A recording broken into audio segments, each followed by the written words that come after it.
나를 떠나 돌아섰지만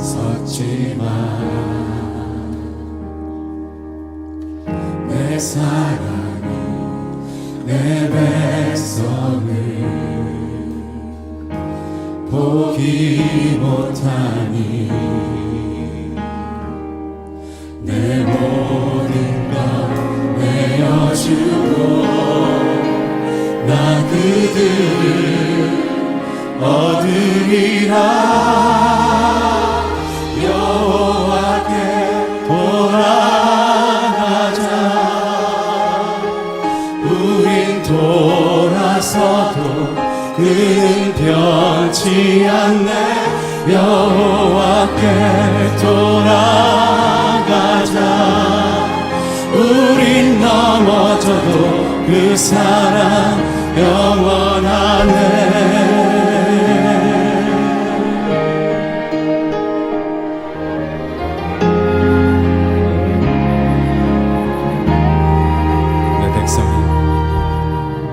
내 백성이 나를 떠나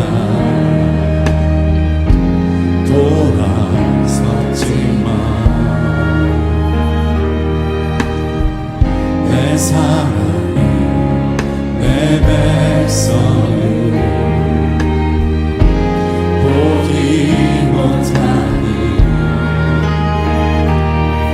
내 모든 것 내어주고 나 그들을 얻으리라. 여호와께 돌아가자. 우린 돌아서도 그는 변치 않네. 여호와께 돌아가자. 우린 넘어져도 그 사랑 영원하네. 사랑은 오래 참고 사랑은 오래 참고 자신을 내어주네.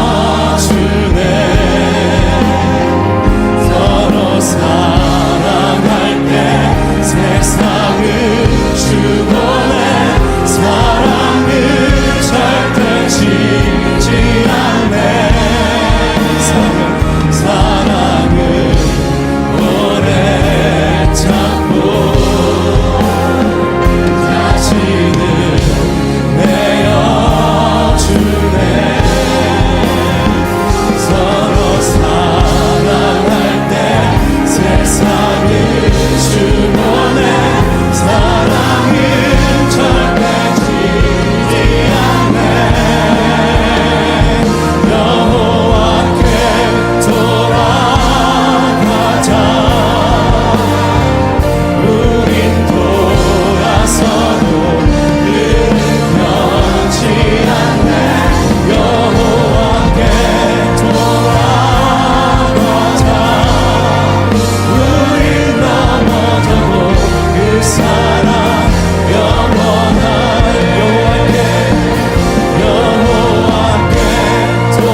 신실하신 하나님,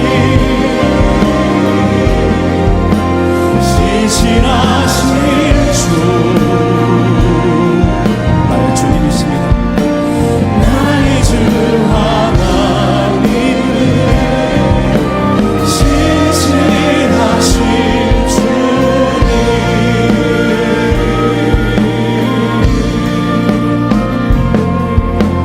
기도 들으시는 하나님, 폭풍 속에 내 등불 내 노래시라, 지혜 날개 아래서 내 망치리, 신실하신 주님 참 신실하신 하나님, 신실하신 하나님,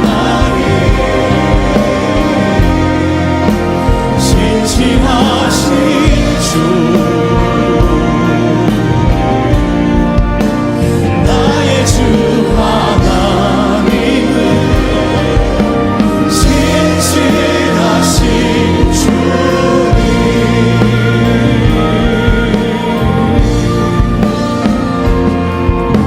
평화 내려주신 하나님, 나로 고통받는 자를 위로하게 하소서. 나의 평생에 주의 사랑을 전하리, 신실하신 주님 찬양해, 신실하신 하나님, 신실하신 주, 나의 주, 나의 주 하나님, 신실하신, 우리 두 손을 높이 들며 주 앞에 나아가시, 신실하신 하나님, 신실하신 주, 나의 주 하나님, 나의 주 하나님, 신실하신 주님,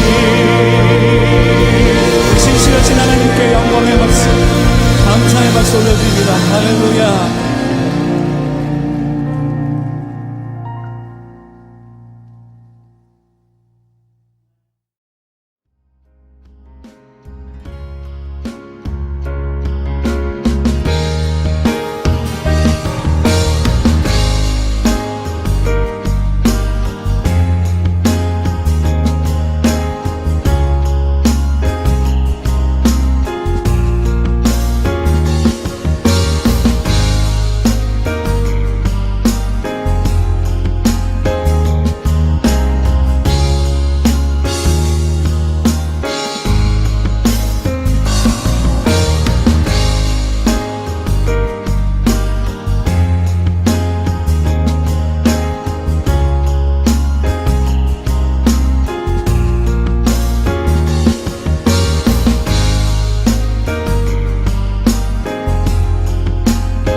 오늘은 본문을 사도행전 16장 27절에서 32절이 아니고요. 16장 16절에서 18절까지 보도록 하겠습니다. 사도행전 16장은 똑같습니다. 사도행전 16장 16절에서 18절 말씀. 신약성경으로 페이지 216페이지입니다. 찾으셨습니까? 네. 찾으셨으면 우리 함께 읽도록 하겠습니다. 시작. 우리가 기도하는 곳에 가다가 넘치는 귀신 들린 여종 하나를 만나니 적으로 그 주인들에게 큰 이익을 주는 자라. 그가 바울과 우리를 따라와 소리질러 이르되 이 사람들은 지극히 높은 하나님의 종으로서 구원의 길을 너희에게 전하는 자라 하며 이같이 여러 날을 하는지라. 바울이 심히 괴로워하여 돌이켜 그 귀신에게 이르되 예수 그리스도의 이름으로 내가 네게 명하노니 그에게서 나오라 하니 귀신이 즉시 나오니라. 오늘 이 시간엔 우리 지난주에 이어서 구원받은 주님의 자녀의 특징이 무엇인지 함께 지금 보았으면 좋겠습니다. 지난주에 구원받은 주님의 자녀의 특징 무엇이었습니까? 성령님의 인도하심이 있다라는 것이었어요. 성령님의 인도하심이 있다. 오늘과 다음 주에는 구원받은 주님의 자녀는 변화에 대한 절박함이 있다라는 말씀을 함께 지금 나누고자 합니다. 오늘 원래 한 번에 다 보려고 했는데 준비하다 보니까 내용이 길어서 오늘 반을 보고 다음 주에 또 반을 보도록 하겠습니다. 우리는 구원받은 주님의 자녀를 그리스도인이라고 부릅니다. 그리스도인. 구한말 일제강점기 때는 예수 믿는 사람들을 예수쟁이라고 불렀죠. 실은 그리스도인이라는 의미도 처음에는 약간 비아냥적인 그러한 의미로 호칭했던 것입니다. 그리스도인은 몇 가지 힘써야 되는 일이 있는데, 첫째, 삶이 변화되는 일에 힘을 써야 합니다. 삶이 변화되는 일. 그리고 둘째는 하나님 안에서 건강하게 자라는 일에 힘써야 합니다. 건강하게. 요즘 한국교회가 많이 혼탁스러워요. 그러다 보니까 건강하지 못한 교회들도 많고 그러한 가르침을 쫓는 교회들이 있는 것 같습니다. 조심해야 합니다.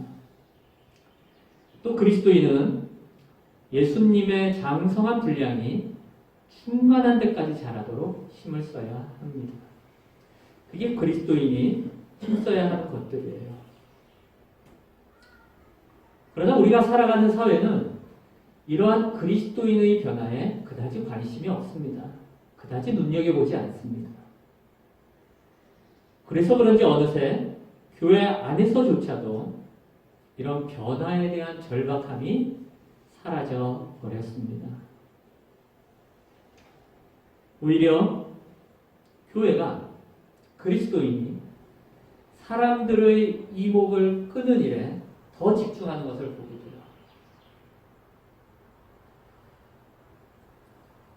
현대인들은 변화가 일어나는 환경을 선호하지 않습니다. 영적인 변화, 신앙의 변화가 일어나는 환경을 선호하지 않습니다. 왜냐하면 신앙의 변화가 일어나는 환경은 시끄럽지 않고 조용합니다. 그리고 한 번에 뭔가 확 잡을 수 있는 명확한 것이 아니고 미미하게 진행됩니다. 단기간에 이룰 수 있는 것이 아니라 또 오랜 시간을 두고 인내해야 합니다. 그러다 보니까 현대인들은 이러한 신앙의 변화, 그런 변화가 일어나는 상황을 그다지 선호하지 않아요. 그래서 예수님을 믿게 되면, 예수님을 믿고 이러한 변화의 여정 속에 들어가게 되면 갈등들이 일어나고 불안감을 겪게 되고 심지어 튕겨져 나가는 사람이 많이 있습니다. 결국 예수님을 따르는 인격, 묵상과 기도, 그리고 거룩이라는 주제가 교회의 중심이 되어야 하는데 그러지 못한 채 변화에 대한 절박함이 중단되어져 버리는 것을 보게 됩니다. 오늘 우리가 읽은 사도행전 16장은 너무나도 잘 아는 본문입니다. 그만큼 어떻게 보면 우리가 이 본문이 우리에게 알려주는 메시지를 잘 보지 못할 수 있는, 무뎌질 수 있는 그런 본문이기도 하다라는 것이죠. 다시 한번 우리는 오늘 본문을 통해서 우리에게 필요한 영적인 부분이 무엇인지 한번 좀 살펴보았으면 좋겠습니다. 우리가 변화에 대한 절박함을 잃어버리고 살았다면 다시 좀 회복했으면 좋겠고요. 지금껏 변화에 대한 절박함을 몰랐다면 이것을 알고 하나님 한 분만 의지하며 살아가는 시간이 되었으면 좋겠습니다. 오늘의 본문의 배경은 바울과 실라의 2차 선교 여행입니다. 2차 선교 여행은 유럽의 관문이 되는 마게도니아 지방으로 들어가면서 시작이 되죠. 바울과 실라 일행은 마게도니아 지방으로 들어가서 빌립보라는 성으로 들어갔습니다. 그 빌립보라는 성은 유럽의 관문이 되는 곳이었어요. 이제 유럽의 복음 전도가 시작되는 것입니다. 그곳에 들어가서 사도 바울이 실라가 기도를 하러 갔는데 기도 처소를 찾지 못해서 강가로 나갑니다. 보통 유대인 남자 10명이 모이면 다 회당이 세워지는데 회당이 없었던 걸로 보아서 그곳에는 유대인들이 많이 살던 곳이 아니었던 것 같아요.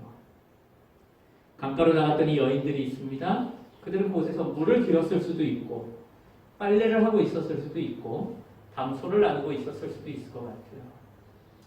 그들에게 복음을 전하는데 루디아라는 한 여인이 복음을 듣고 바울과 실라를 자신의 집으로 안내를 하죠. 오늘 본문 16절에 우리가 기도하는 곳에 가다가 이렇게 말이 시작되는데 이 기도하는 곳은 아마도 루디아의 집이었을 것이다 라고 이야기들을 합니다. 자, 그곳으로 가다가 한 여자를 만납니다. 그 여자는 어떤 여자입니까? 16절 말씀을 보니까는요. 귀신 들려 점치는 여종이에요.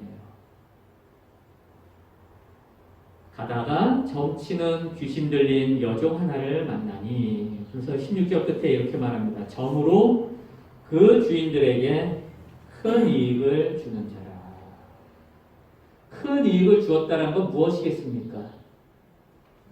돈을 많이 벌게 해줬다는 것이겠죠. 보니까 또 주인이 한 명이 아니었던 것 같아요. 주인들이라고 이야기를 합니다. 여기 여종 이렇게 나왔지만 노예를 말합니다. 노예예요. 아마도 노예를 여러 주인들이 소유할 수도 있었던 것 같습니다.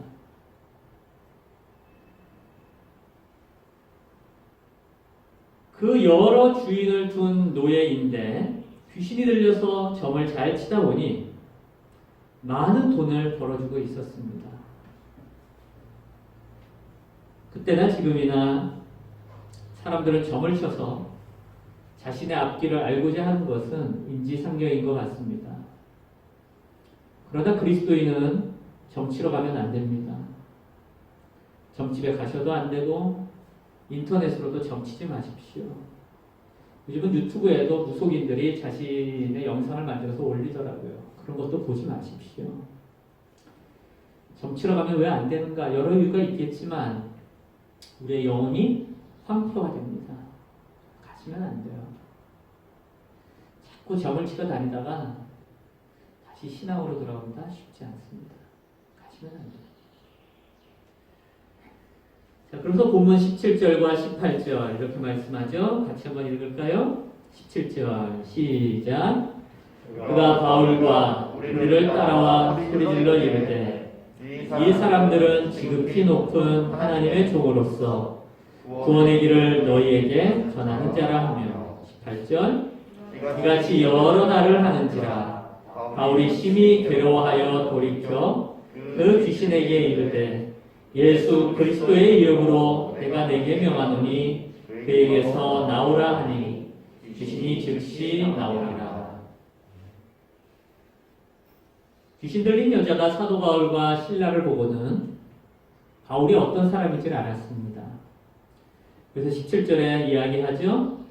이 사람들은 지극히 높은 하나님의 종으로서 구원의 길을 너희에게 전하는 자라. 큰 소리로 계속 따라다니면서 그랬습니다. 하루 이틀 그런 것이 아니고 18절 말씀 보면 여러 날을 그렇게 한 것이에요. 여러 날을. 실은 이것은 바울의 전도 활동을 방해하는 귀신의 술수였습니다. 바울은 심히 괴로워서 18절 말씀에서 그렇게 얘기하죠. 심히 괴로워하여. 세번역 성경을 보니까 너무 귀찮아서 이렇게 번역하고 있어요.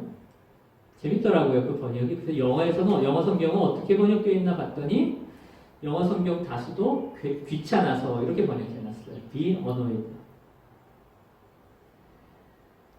심히 괴로워서 그 여자에게서 귀신을 내쫓아버립니다.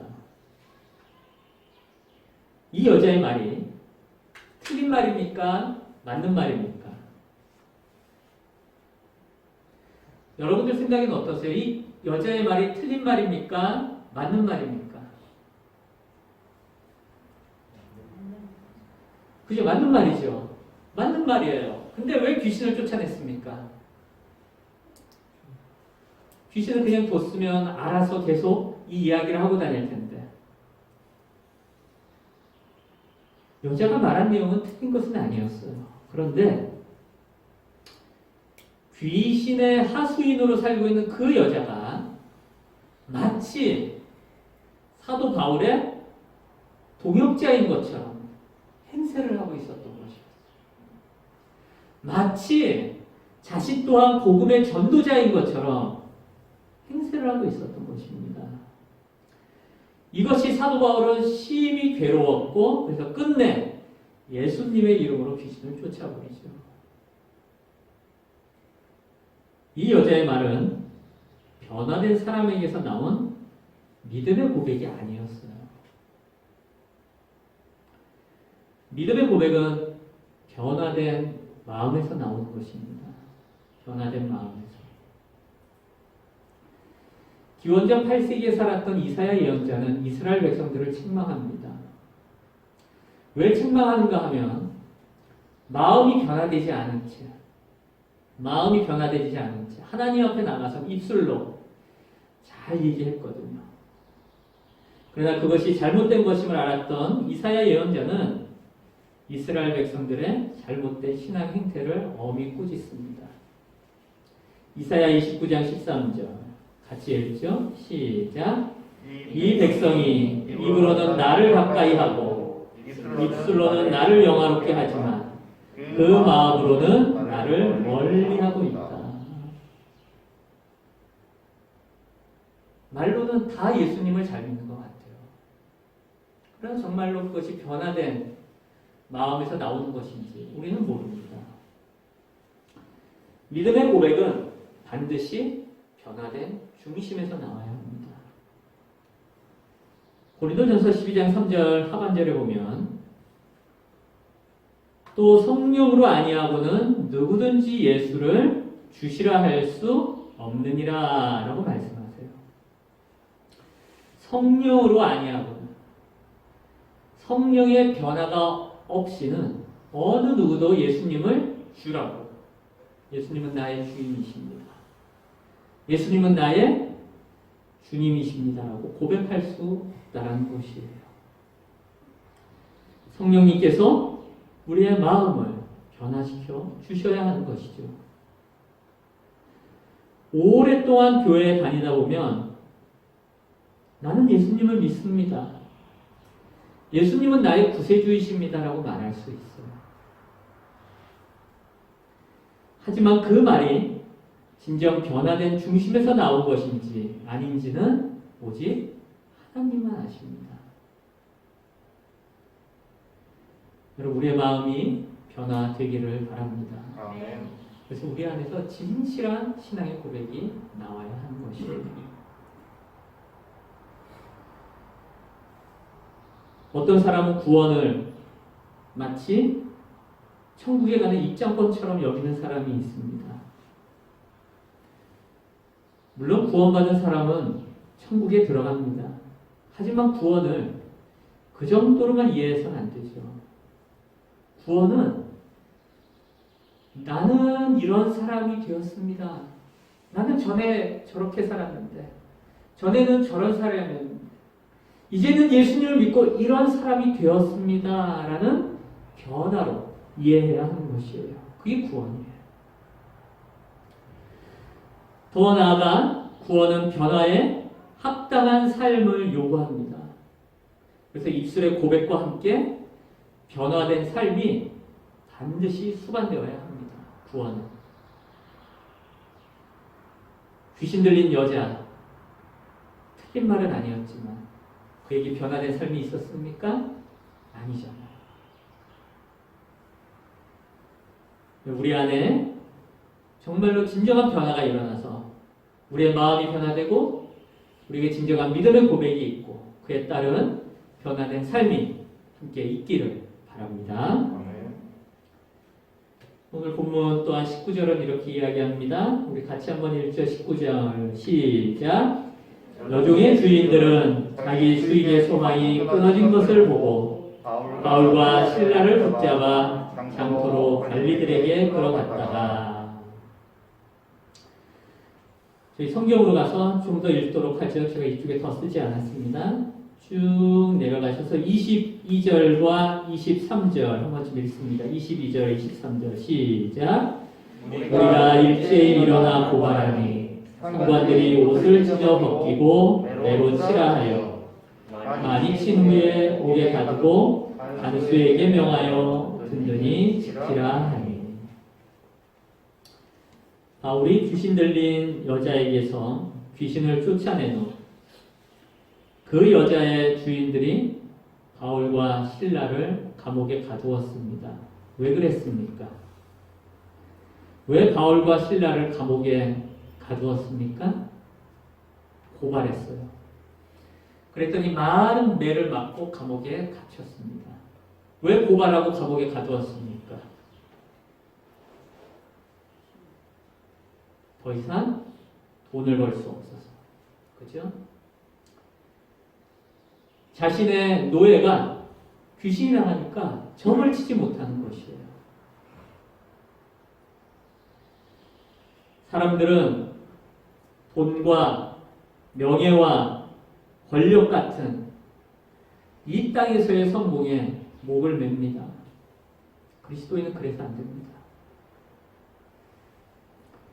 그런 목적을 위해서 살아가는 사람들은 한 여자의 인생이 망가지는 것 아랑곳하지 않습니다.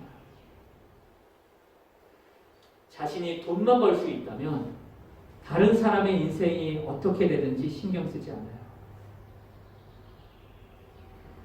사랑이나 긍휼의 마음을 찾기 어렵습니다. 그러나 그리스도인은 달라야 합니다.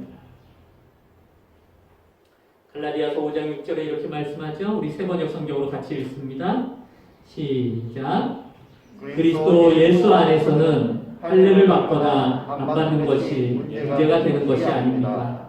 가장 중요한 것은 믿음이 사랑을 통하여 일하는 것입니다. 아멘이십니까? 아멘. 믿음이 사랑을 통하여 일하는 것이에요. 개역개정에 보니까 사랑으로서 역사하는 믿음이라고 번역하고 있어요. 우리의 믿음이 사랑을 통하지 않으면 간팍해지고 긍휼과 사랑의 마음을 잃게 됩니다. 그리스도인이 하나님의 사랑을 체험하는 것은 너무나 중요해요. 하나님의 사랑을 체험한 만큼 다른 사람을 사랑할 수 있기 때문입니다. 그래서 저도 기도합니다. 아침 저녁으로 자기 전에 기도하고 일어나서 하루를 시작하기 전에 기도해요. 따뜻한 마음을 가진 사람이 될 수 있기를.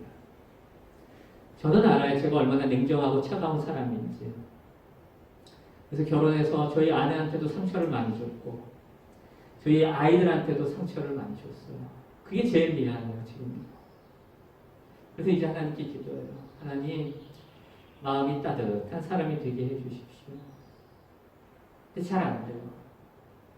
근데 방법은 하나님의 사랑을 많이 체험하는 것밖에 없더라고요. 그래서 더 기도합니다. 하나님의 사랑을 많이 체험할 수 있게 해달라. 믿음이 자라간다는 것은 어떤 의미입니까?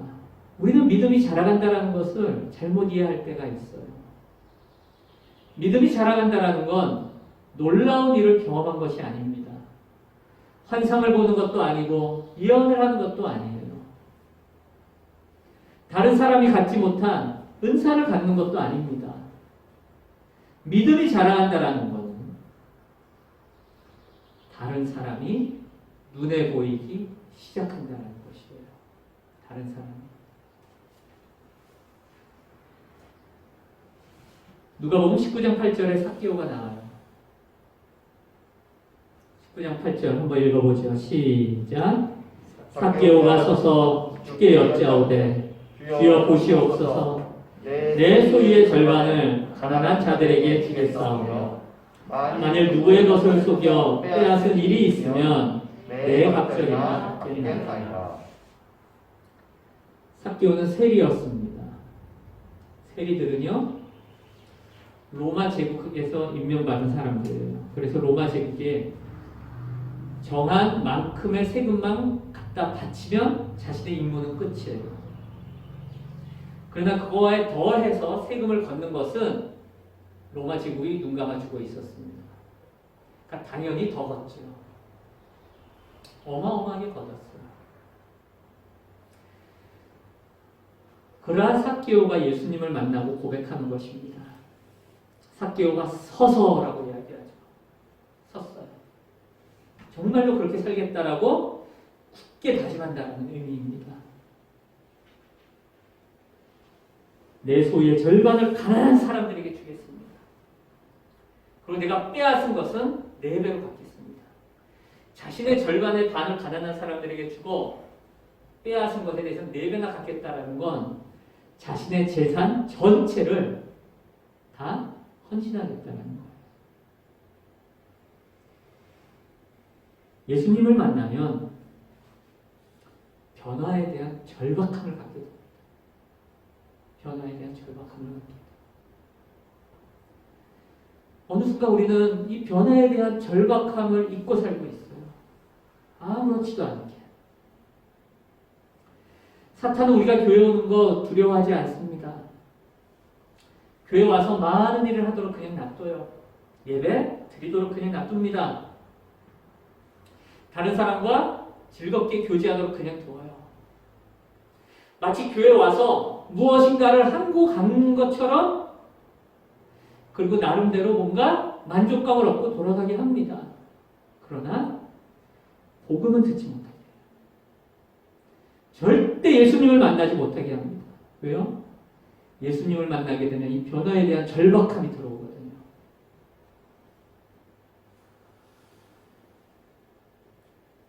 많은 믿음의 선조들이 그렇게 살았어요.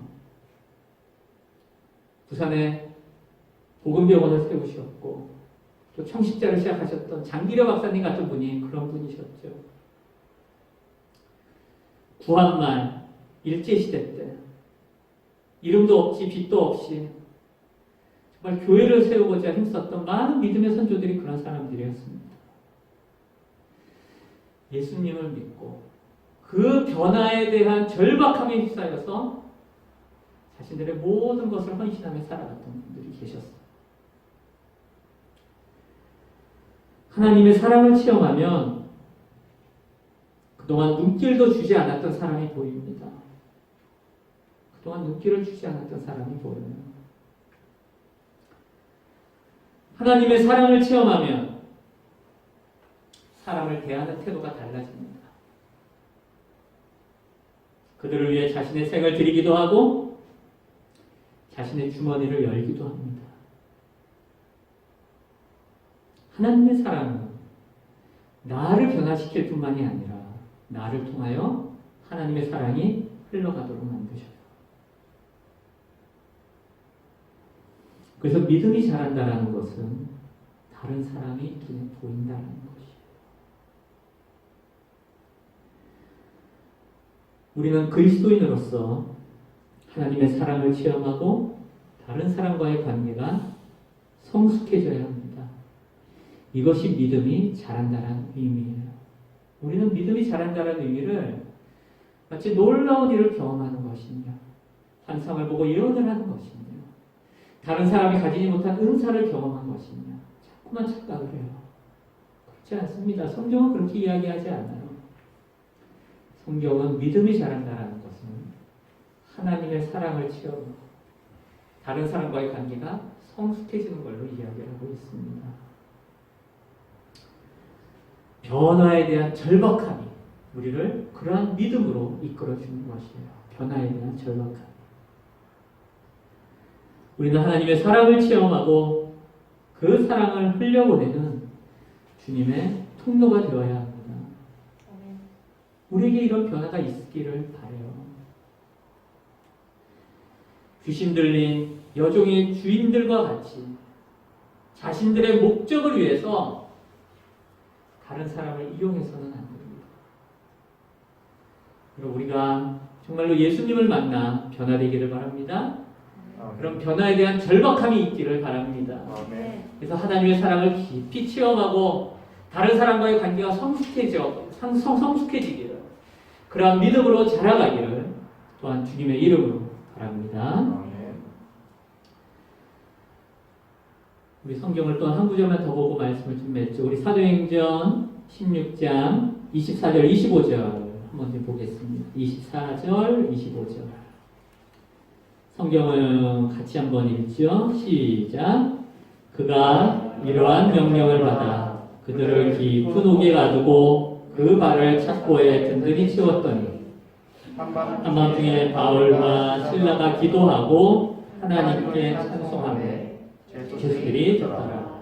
하나님을 찬송하며 죄수들이 듣더라. 바울과 실라는 감옥에 갇혔지만 억울해하거나 불평을 하지 않았습니다. 바울과 실라에게는 고난이 큰 문제가 되지 않았기 때문이에요. 우리가 살면서 무엇에 대한 절박함이 있는가에 따라서 고난을 받아들이는 태도가 달라집니다. 이 땅에서의 성공에 대한 절박함이 있는 사람은 고난을 제대로 받아들이지 못해요. 다른 사람들보다 지금 더 앞서가야 되고 다른 사람들을 밟고 올라서야 되는데 그러한 고난이 자꾸만 자신의 앞길을 방해하겠다고만 여기는 것이에요. 그래서 그런 고난을 제대로 받아들이지 못합니다. 하지만 바울과 실라는 고난을 당연한 것으로 받아들였어요. 오히려 감옥 안에서 기도하면서 힘있게 찬양을 합니다. 그리고 다른 죄수들이 다 들었다라고 성경은 말씀해요. 왜 그런가 하면 바울과 실라는 고난의 유익을 알았기 때문입니다. 시편 119편 71절 우리가 잘 아는 말씀입니다. 같이 한번 읽죠. 시작. 고난 당한 것이 다른 걸로 할게요. 네, 같이 읽습니다. 시작. 고난 당한 것이 내게 유익이라. 그 말미암아 내가 주의 율례들을 배우게 되었다. 변화에 대한 절박함을 가진 사람은 그때부터 왜 나에게 이러한 고난이 오는지에 대하여 알기 시작해요. 아, 고난이 유익이구나. 아, 고난에 하나님의 섭리가 있구나. 그 당시에는 완전한 답을 얻기는 어려울지 몰라도 그 고난을 받아들일 수 있는 힘을 얻게 됩니다. 그래서 그리스도인이 변화에 대한 절박함을 잃어버리지 않고 살아가는 것은 너무나도 중요합니다. 여러분, 혹시 우리는 변화에 대한 절박함을 잃어버리진 않았습니까? 아니, 어쩌면 변화에 대한 절박함이 무엇인지 모른 채 신앙생활을 해온 것은 아니었습니까? 오늘 본문은 우리들에게 변화에 대한 절박함이 필요함을 알려주고 있습니다. 그럴 때 우리는 고난을 담담히 받아들일 수 있고 그 고난 가운데서도 기도하고 찬양할 수 있을 것입니다. 이러한 은혜가 있으시기를 또한 주님의 이름으로 바랍니다. 아멘. 말씀을 맺지요. 지금 한국교회는 개혁을 외치고 있습니다. 변화가 필요하다라고 말합니다. 교회 내 구조가 바뀌어야 합니다. 목회자 중심 체제가 바뀌어야 합니다. 세습해서는 안 됩니다. 목회자 윤리가 땅바닥에 떨어졌습니다라고 많은 이야기를 듣게 돼요. 맞아요. 바꿔야 됩니다. 그런데 그런 것들보다 먼저 바뀌어야 하는 것이 있는데 그것은 바로 그리스도인들이 갖고 있는, 교회 다니는 그리스도인들이 갖고 있는 세상적인 가치 구조입니다. 많은 교회와 그리스도인들이 세상의 가치관과 방식을 그대로 답습하고 있어요. 실은 모든 문제는 다 여기서 파생되는 것입니다. 그런 세상의 가치관과 방식 위에 신앙 행위를 덧입히고 있는 것이 문제예요. 세상의 가치관과 방식을 그대로 둔 채 예배 생활 열심히 합니다. 아, 예배 잘 드리네 하면서 토닥토닥하고 칭찬하고, 그런 사람들을 교회 재직으로 세우고 직분자로 세우고 중직으로 세웁니다. 우리의 생각이나 행동은 세상의 가치관과 방식을 그대로 따르고 있는데 교회 나와 기도하고 전도합니다. 이것이 문제인 것이에요. 세상의 가치관과 방식은 변하지 않았지, 그 위에 신앙 행위만 더 씌우고 있는 것이 지금 문제인 것이에요. 그래서 우리에게는 이 변화에 대한 부분이 절실한 것입니다. 이 변화에 대한 것이. 신앙의 핵심은 하나님과의 관계이고 그로 인한 변화입니다. 그게 신앙의 핵심이에요. 변화되지 않은 채 예배하는 것 큰 의미 없습니다. 변화되지 않은 채 기도하고 전도하는 것이요 큰 의미 없습니다. 교회 안에 문제만 더 크게 만들 뿐이에요.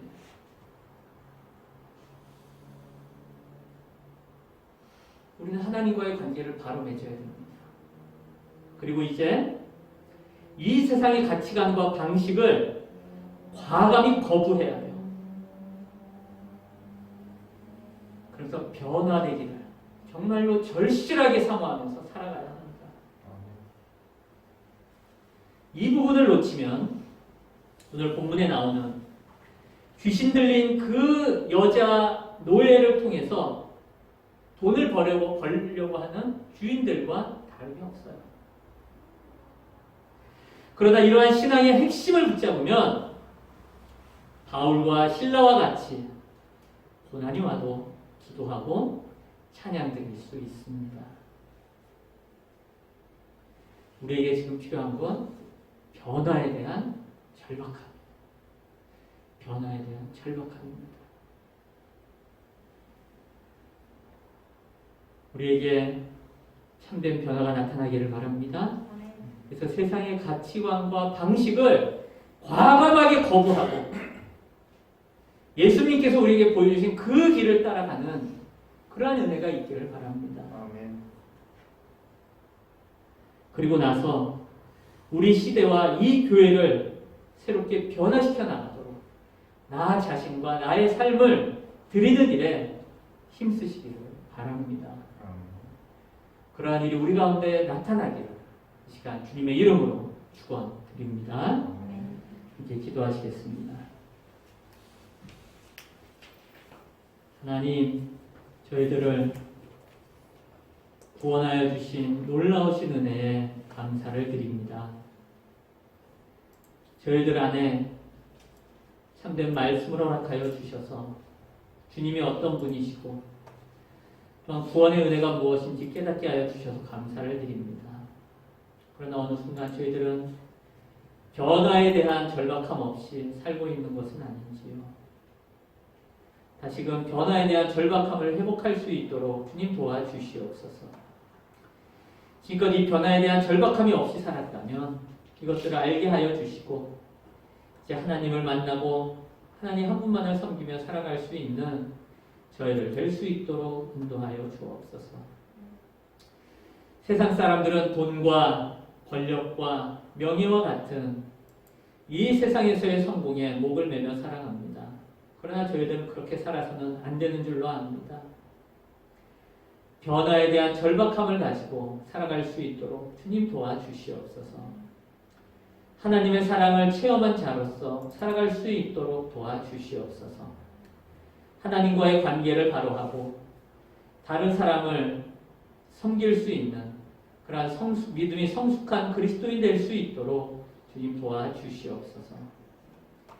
저희들이 어떠한 고난 가운데 있다 할지라도 이 변화에 대한 절박함을 가지고 그 고난을 담담히 받아들이며 그 고난 가운데서 기도하고 찬양할 수 있는 자가 될 수 있도록 도와주시기를 원합니다. 하나님 함께하여 주시고 긍휼을 베풀어 주시옵소서. 한국교회가 변해야 된다고 많은 말들을 하지만 정작 저희들은 변하지 않은 채 구호에만 그치고 있는 것은 아닙니까? 저희들이 변화될 수 있도록 도와주시옵소서. 그런 변화에 대한 절박함이 저희들 가운데 있기를 원합니다. 함께하여 주옵소서. 감사드리며 예수님 이름으로 기도드립니다. 아멘.